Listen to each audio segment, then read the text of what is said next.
자, 수학상 1-1 다항식에 대한 용어 한번 시작해 보도록 하겠습니다. 자, 고등수학 첫 번째 단원, 첫 번째 개념이죠. 일단 용어 정리 먼저 하고 갈 거예요. 근데 생소한 용어들은 아니고 조금 중학교 때에서 썼던 용어들을 한번 디테일하게 정리하는 시간이니까 이번 시간은 가볍게 보시면서 넘어가면 될 것 같아요.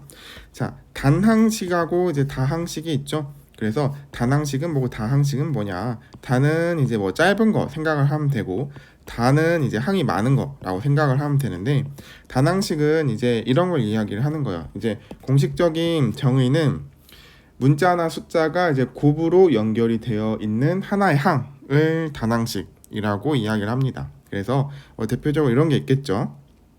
EX 같은 경우는 2라는 숫자랑 X라는 문자가 곱으로 연결된 거고, 그리고 마이너스 2분의 3 X제곱 Y 뭐 이런 거를 이야기할 수도 있겠죠.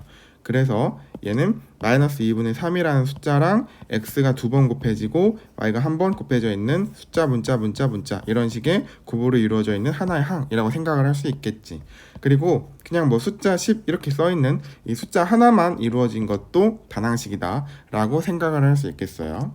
그리고 이제 다항식은 단항식을 여러 개를 덧셈으로 연결을 해놓은 거를 다항식이라고 이야기를 합니다. 그래서 뭐 여기 두 개의 단항식을 연결을 하면은 10 더하기 2x 뭐 이렇게 생각을 할 수도 있고, 아니면은 이제 얘네 둘을 연결을 하면은 2x 마이너스 2분의 3x제곱 y 이렇게 생각을 할 수 있겠죠. 자, 근데 분명히 다항식은 덧셈으로 연결하는 거다 라고 했는데 왜 여기 뺄셈이 들어가냐? 자, 얘는 이렇게 생각을 할 수가 있어요. 우리가 2x가 있고요, 더하기 마이너스 2분의 3x제곱 y를 한 것이다 라고 생각을 할 수도 있죠. 그래서 여기 덧셈이 생략이 되고 괄호가 없어지면서 마이너스가 나온 거고, 이건 빼기라기보다는 이 항 자체가 마이너스를 포함을 하고 있고 마이너스를 포함한 요 단항식과 EX라는 단항식이 덧셈으로 연결된 것이다 라고 생각을 하시면 되겠습니다. 자, 요 정도 단항식과 다항식 이야기하고 넘어가면 되겠고, 항이라는 거는 이제 말 그대로 이 단항식 하나하나들을 항이라고 이제 이야기를 하고요. 차수라는 개념에 대해서 우리 디테일하게 좀 배울 거예요. 차수라는 거 이제 얼핏 알고 있는데 조금 더 정확하게 이야기를 해볼게요. 자, 항의 차수라는 게 있고요, 다항식의 차수라는 게 있습니다. 얘네를 이제 구분을 좀 해주셔야 돼. 그래서 일단 요거를 먼저 언급을 하고 넘어갈게요. 차수란 어떤 기준이 되는 문자가 있어요. 그러니까 어떤 문자가 기준인가, 이걸 이제 봐주셔야 된다는 거지. 자, 그럼 바로 예제를 들어보면서 이야기를 한번 해보도록 할게요. 자, 예를 들어서 이런 게 있어. 5x제곱 더하기 3x 더하기 x 더하기 7이라는 다항식이 있습니다.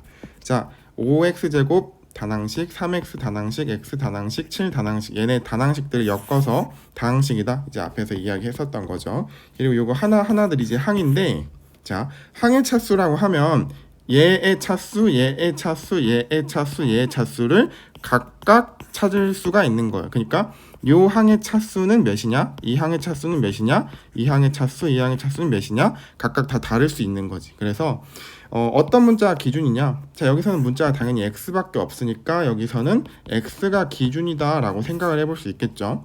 자, 그러면은 얘의 항의 차수는 이렇게 이야기를 하는 거예요. 여기에 기준이 되는 그 문자 x가 몇 개 곱해져 있냐? 2개 곱해져 있다. 요 항의 차수는 2고요. 3x는 항의 차수가 1이겠죠? 여기 x도 항의 차수가 1이고 여기 7은 x가 없으니까 차수가 0이라고 이야기를 할 수 있는데, 이런 거는 0차라고 하기보다는 그냥 상수항이다 라고 이야기를 하는 겁니다. 그래서 여기 상수항 또 언급을 하고 넘어가야 되겠죠? 상수항은 이제 문자가 곱해져 있지 않은 어떠한 특정한 기준의 문자가 없는, 여기는 이제 x가 기준이니까 x가 없는 항을 이제 상수항이다 라고 이야기를 하는 거예요. 그러니까 뭐 기준이 되는 문자가 뭐냐에 따라서 충분히 달라질 수 있겠죠. 그래서 여기서는 어떠한 문자가 기준인가, x가 기준이다. 그러면은 그 x가 없는 항이 상수항이다 이렇게 생각을 하시면 되겠습니다. 그리고 동류항까지 한번 같이 보고 넘어갈게요. 동류항이란 무엇이냐? 이제 x를 기준으로, 그러니까 이제 같은 문자를 기준이 되는 문자가 x라고 했으니까 x를 기준으로 차수가 같은 항을 동류항이라고 이야기를 하는 거예요. 그래서 얘를 이제 2차 얘를 1차 얘를 1차 얘를 이제 상수항이라고 이야기를 하기로 했으니까 얘는 둘이 이제 동류항이 되는 거지. 그리고 우리가 중학교 때는 동류항끼리 계산을 할 수 있다라고 이야기를 했었죠. 그래서 얘네 둘이 동류항이다 이렇게 생각을 하고 넘어가시면 되겠고, 자 그러면 다항식의 차수라는 건 뭐냐? 다항식의 차수라는 건요, 다항식이라는 건 얘를 통틀어서 다항식이라고 하는 거잖아. 그래서 얘 통틀어서 그 x라는 문자 기준으로 차수가 가장 높은 항이 요 다항식의 차수가 되는 거예요. 차수가 가장 높은 항은 요 놈이고 얘가 2차니까 요 다항식의 차수는 이제 2차식이 된다라고 생각을 하시면 되겠습니다. 그래서 중학교 때 공부를 꼼꼼하게 하셨다면 이제 중학교 때 배웠던 차수 개념과 아마 지식이 연결이 될 거예요. 그래서 이제 항의 차수랑 다항식의 차수를 디테일하게 구분을 하는 법에 대해서 이야기를 했고, 상수항, 이제 동류항도 이야기를 했죠. 그리고 계수라는 거는 이제 어떤 문자를 또 기준으로, 여기서 x라고 했으니까 x를 기준으로 그 x를 뺀 나머지를 이야기를 하는 거예요. 그래서 요 5x제곱의 계수라고 하면은 x제곱 x라는 문자 기준이니까 얘 빼고 5만 이제 계수가 되는 거겠지. 그래서 이 항의 계수는 5다 이렇게 이야기하면 되겠고요. 이 3x는 계수가 뭐겠어? x라는 문자 기준으로 x 빼고 나머지 3 이렇게 되겠죠. 여기는 이제 뭐 x밖에 없으니까 얘는 계수가 1일 거고, 얘는 뭐 그냥 7이라고 생각하면 되는데 얘는 그냥 이제 상수항이니까 자동으로 7이다 생각하는 거지. 자 그래서 여기는 어차피 문자가 x밖에 없으니까 당연히 x가 되는, 아니 기준이 이제 x다라고 편하게 생각을 하고 접근을 할 수 있는데, 그러면은 이제 다른 예시를 한번 좀 이야기를 해보도록 할게요. 그러면은 이제 요런 거 문자가 조금 여러 개 있는 걸 생각을 해볼게요. 마이너스 3a b제곱 x 세제곱 요런 걸 한번 보도록 하겠습니다. 자 그럼 보시면 지금 문자가 3개나 있죠. a 있고 b 있고 x가 있는데, 그럼 내가 기준을 a라고 한번 해볼게요. 그럼 이건 이제 단항식이고, 단항식은 하나의 항으로 이루어져 있으니까 요 항의 차수만 생각을 하면 되겠죠. 그럼 a 기준으로 요 항은 a가 한 번 곱해져 있네. 그러니까 얘는 1차라고 이야기할 수 있는 거지. 그럼 내가 기준을 b로 놓을 거예요. 문자 b가 기준이야. 그럼 요 항의 차수는 2차가 되는 거죠. b가 2번 곱해져 있으니까. 그럼 내가 기준을 x로 잡으면 얘는 이제 3차가 되는 거야. 그래서 여기서 중요한 건요, 기준이 되는 문자가 뭐가 되느냐에 따라서 얘가 차수가 달라질 수가 있다. 왜냐면 차수라는 건 그 기준이 되는 문자가 몇 개 곱해져 있느냐를 이야기를 하는 거니까. 그래서 일단 단항식이니까 뭐 다항식의 차수는 생각할 필요가 없고 항의 차수에 대해서만 이야기를 하고 있는데, 지금 이 예시를 든 거는 문자가 여러 개 나올 때 어떤 기준이 되느냐, 어떤 문자가 기준이 되느냐에 따라서 이렇게 달라질 수 있다는 걸 예시로 한번 들어보려고 이야기를 했고요. 그리고 이제 개수도 당연히 달라지겠죠. 이제 기준이 되는 문자에 따라서 개수도 달라질 텐데, 내가 이제 기준을 또 a라고 잡으면은 얘는 개수가 뭐가 되냐면 요 a를 뺀 나머지 마이너스 3 b제곱 x 세제곱이 개수가 되는 거예요. 그래서 이 개수라는 것도 헷갈리는데, 사람들이 이제 학생들이 그냥 개수라고 하면 숫자만 이야기하는 거 아니에요? 이렇게 단순하게 생각을 하는데, 숫자만 이야기하는 건 아니고 문자가 여러 개 있으면 그 기준이 되는 문자 빼고 나머지를 다 개수다라고 이야기를 한다 이렇게 생각을 하시면 될 것 같아. 그래서 내가 기준을 이제 x로 잡으면 얘는 이제 개수는 마이너스 3ab 제곱이 개수가 된다라고 생각을 할 수 있다는 얘기지. 자 그럼 이해되셨죠? 다음 예시를 보면서 한번 또 이야기를 해보도록 할게요. 자 3x제곱 y 마이너스 2xy 그리고 더하기 x 마이너스 7이 있어. 자 그럼 보면은 여기서는 x가 기준일 수도 있고 y가 기준일 수도 있죠. 한번 생각을 해볼게요. x 기준으로 한번 생각을 해볼게. 그럼 요 항의 차수는 2차, 요 항의 차수는 1차, 요 항의 차수는 1차. 얘는 이제 그냥 상수가 되겠죠. 상수항. 그래서 얘네 둘이 동류항이다 라고 생각을 할 수 있겠지. 동류항이라는 건 뭐예요? 기준이 되는 문자 x 기준으로 봤을 때 차수가 같은 거 x를 동류항이라고 이야기를 하고 얘네 둘끼리는 이제 계산이 가능하다.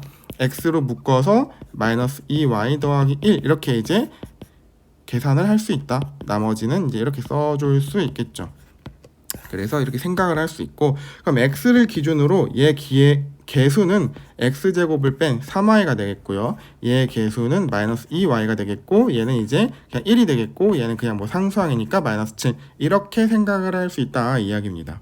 그래서 x 기준으로 이제 다항식의 차수를 찾으라고 하면 요 다항식의 차수는 x 기준으로 가장 높은 차수가 있는 항, 요 항의 차수를 따라간다. 그래서 요 다항식은 x 기준 2차식이다 라고 이야기를 하는 겁니다. 자, 이해되셨죠? 자, 그러면은 y 기준으로 한번 해볼게요. y 기준으로 하면 당연히 달라질 것이다. 그래서 y 기준으로 요 항을 보면 1차, 얘는 1차, 얘는 둘 다 지금 없죠, y가. 그러니까 둘 다 상수항이 되는 거예요. 그래서 얘네 둘이 동류항이 되겠지. y 기준으로 보면 이제 얘네 둘이 동류항이고, x 기준으로 보면 얘네 둘이 동류항이다.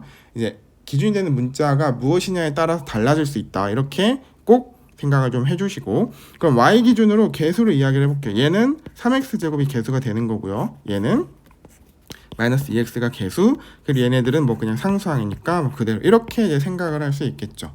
자, 그래서 이제 이 첫 번째 고등학교 1학년 올라와서 첫 번째 개념인데 꼼꼼하게 공부를 하겠다고 이제 책 딱 펼쳐놓고 한 줄 한 줄 읽는데 여기 부분에서 좀 애들이 많이 헷갈려 해요. 그러니까 개수나 이제 차수나 동류항이나 상수항이나 뭐 이쪽 부분에서 기준이 되는 문자가 뭐냐에 따라서 이제 계속 생각하는 게 달라지기 때문에 이거 기준이 되는 문자가 지금 x인가 y인가 아니면은 뭐 a인가 b인가 이거를 항상 생각을 해주셔야 된다는 거, 요것만 좀 강조를 하고 이번 영상은 간단하게 여기까지 얘기하고 마무리하도록 하겠습니다.